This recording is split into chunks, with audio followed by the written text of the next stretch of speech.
عدیل اپنے دوست کبیر کے ہمراہ بازار سے سبزی لے کر گھر کی جانب آ رہا تھا۔ سامنے سے ارسلان آتا دکھائی دیا۔ یہ تینوں ایک ہی محلے میں رہتے تھے۔ قریب پہنچ کر ارسلان نے ہاتھ اس کی جانب بڑھایا تو عدیل نے اس سے ہاتھ ملانے کا عذر پیش کرتے ہوئے کہا، میں ہاتھ نہیں ملا سکتا، میرے ہاتھ کی انگلیوں میں کافی دنوں سے درد ہے۔ او بھائی، جلدی کسی ڈاکٹر کو دکھاؤ، ارسلان نے دوسرے دوست کبیر سے ہاتھ ملاتے ہوئے عدیل کو ہمدردی سے مشورہ دیا۔ اچھا، میں ذرا جلدی میں ہوں، امی نے یہ سبزی لینے بازار بھیجا تھا۔ عدیل نے ارسلان سے جان چھڑانے کی کوشش کی۔ ارسلان آگے بڑھ گیا تو کبیر نے عدیل سے پوچھا، تم نے اس سے جھوٹ کیوں بولا کہ تمہارے ہاتھ میں درد ہے اور اس سے ہاتھ بھی نہیں ملایا؟ او بھائی، میری امی کہتی ہیں ان کا پورا گھر ملنے جلنے کے قابل نہیں ہے، عدیل نے یہ وجہ بتائی۔ ایسا کیا کر دیا ان لوگوں نے جو ملنے کے قابل ہی نہیں رہے؟ کبیر نے ایک بار پھر ذرا اصرار کیا۔ ان لوگوں نے اپنے گھر میں ناپاک جانور یعنی کتا رکھا ہوا ہے۔ کتے کو اکثر لوگوں کے گھر میں پالے جاتے ہیں اس لیے کہ وہ وفادار ہوتے ہیں اور گھر کی رکھوالی بھی کرتے ہیں۔ کبیر نے عدیل کی بات پر حیران ہو کر کہا، بس بھائی، میری امی نے کہا ہے کہ ان کے گھر نہ جانا اور نہ ان لوگوں سے بات کرنی چاہیے۔ عدیل نے امی کا فیصلہ سنایا اور اپنے گھر میں داخل ہو گیا۔ سنو بیٹا، ارسلان کی امی خالہ رشیدہ نے گھر کے دروازے پر کھڑے ہو کر عدیل کو آواز دے کر کہا، اپنی امی سے کہنا کہ آج شام 4 بجے ہمارے ہاں قرآن خوانی ہے، آ جائیں آپ۔ ارسلان کی امی نے بہت شفقت سے کہا، امی سے کہنا بیکار ہے خالہ، وہ نہیں آئیں گی آپ کے گھر۔ امی ابو اکثر ناپاک کتے کے بارے میں باتیں کرتے ہیں جو آپ نے اپنے گھر میں پالا ہوا ہے، اور یہ بھی کہتی ہیں کہ ناپاک جانور سے آپ کے گھر سے برکت بھی اٹھ چکی ہوگی۔ عدیل نے بلا تکلف صاف صاف کہہ دیا۔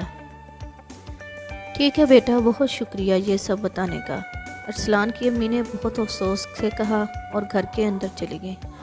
تمہاری یہ بہت غلط بات ہے عدیل کہ تم صرف اس بات پر ارسلان سے بات نہیں کرنا چاہتے کہ اس کے گھر میں کتا ہے، ایک روز عدیل کے دوست کبیر نے اسے سمجھانے کے لیے کہا۔ دیکھو بھائی، میرے والدین جو مجھ سے کہیں گے میں ویسا ہی کروں گا۔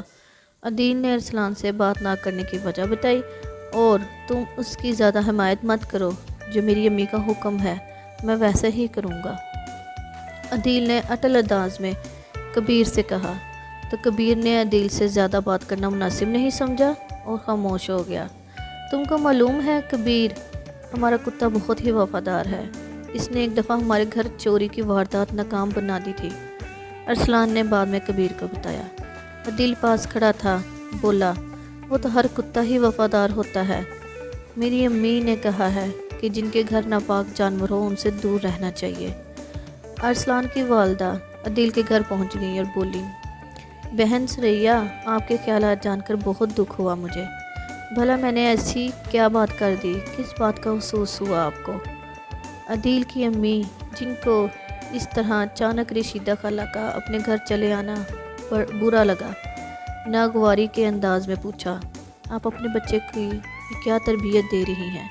رشیدہ خالہ نے بات شروع کی۔ کیسی تربیت؟ کیا مطلب؟ میں کچھ سمجھی نہیں، عدیل کی امی نے پوچھا۔ وہ سب سے یہی کہتا پھرتا ہے کہ ہم نے کتا پالا ہے تو ہمارے گھر سے برکت اٹھ چکی ہے۔ ارسلان کی امی اصل بات کی طرف آئیں۔ برا مت ماننا بہن، کتے اس جیسے غلیظ جانور کم از کم کسی مسلمان کے گھر میں تو نہیں ہونے چاہیے، عدیل کی امی نے اب صاف صاف کہا۔ بہن، 3 سال پہلے جب یہ پالا تھا تب تیز برسات میں راستے میں شدید ٹھنڈ سے تھرتھرا رہا تھا، تو اس وقت میرے شوہر کو اس پر ترس آ گیا اور وہ اسے اٹھا کر گھر لے آئے، اس کے زخموں پر مرہم لگایا، اسے دودھ پلایا، اس کا چند روز یہ سوچ کر خیال رکھا کہ ٹھیک ہو جائے گا تو اسے واپس جنگل میں چھوڑ آئیں گے، مگر اس کے بعد یہ معصوم جانور تو اس قدر ہم سے مانوس ہو گیا کہ ہمارا گھر چھوڑنے پر مانتا نہیں ہوا۔ کئی بار ہم نے اسے دور جنگل میں چھوڑا مگر پھر دوسرے دن ہمارے دروازے پر ہوتا تھا، پھر ہمیں بھی اس پر رحم آ گیا، ہم نے اسے مستقل اپنے پاس گھر کے پیچھے اسے جگہ دے دی۔ کیا وہ ہمدردی ہم سے جو اس کتے کے ساتھ کی ہے وہ سب غلط تھا؟ کیا ہمیں ایسا نہیں کرنا چاہیے تھا کہ اللہ کے نزدیک ہماری یہ نیکی، یہ ہمدردی فضول اور لا حاصل ہوگی؟ خالہ رشیدہ ایک سانس میں بولتی چلی گئی۔ جی بہن، کیا تو آپ ٹھیک رہی ہیں۔ میں جس بے زبان جانور کے ساتھ ہمدردی کی جائے تو وہ بعد میں احسان مند ہو کر آپ کا ہی ہو کر رہ جاتا ہے، عدیل کی امی نے اب شرمندگی سے کہا۔ انسانوں کے ساتھ ساتھ بے زبان جانوروں سے بھی ہمدردی، پیار، محبت اور ان کا خیال رکھنا بھی تو ایک اچھا مسلمان ہونے کی علامت ہے، اور اللہ کی طرف سے بھی ہمیں یہی حکم ہے، خالہ رشیدہ نے نرم پڑھتے ہوئے کہا۔ بالکل بہن، آپ ٹھیک کہہ رہی ہیں۔ عدیل کی امی کو بھی اب اپنی غلطی کا احساس ہونے لگا۔ اگر ہم نے کتے کو اپنے گھر کے پچھلے حصے میں ایک کونے میں جگہ دے دی تو کیا ہم مسلمان نہیں رہے؟ خالہ رشیدہ نے کہا۔ مجھے معاف کر دینا بہن، آپ تو میری آنکھیں کھول دی ہیں، عدیل کی امی نے اب شرمسار ہو کر کہا۔ آپ کی اس تربیت کی وجہ سے آپ کے بیٹے عدیل میں بھی غلط خیالات پیدا ہو رہے ہیں۔ آپ کا بیٹا بات بات پر میری امی کہتی ہیں کہ تکرار کرتا رہتا ہے۔ یہ کوئی اچھی بات نہیں ہے۔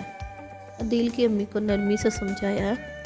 جی میں بہت غلط کر رہی تھی، مجھے معاف کر دے رشیدہ بہن، اب ایسا نہیں ہوگا، بلکہ میں اپنے بیٹے کو بھی سمجھاؤں گی۔ عدیل کی امی ثریا نے اپنی غلطی مان کر کہا۔ میری بات سمجھنے کے لیے آپ کا بہت بہت شکریہ۔ مہربانی کر کے اپنے بچے کے سامنے ایسی کوئی بات نہ کیا کریں جس سے اس کی سوچ منفی ہو جائے، ارسلان کی امی نے کہا اور خوش ہو کر ان کے گھر سے چلی گئیں۔ جی تو بچوں، آپ نے اس کہانی سے کیا سیکھا کہ ہمیں انسانوں کے ساتھ ساتھ جانوروں کے ساتھ بھی ہمدردی اور پیار کے ساتھ رہنا چاہیے، ان کا خیال رکھنا چاہیے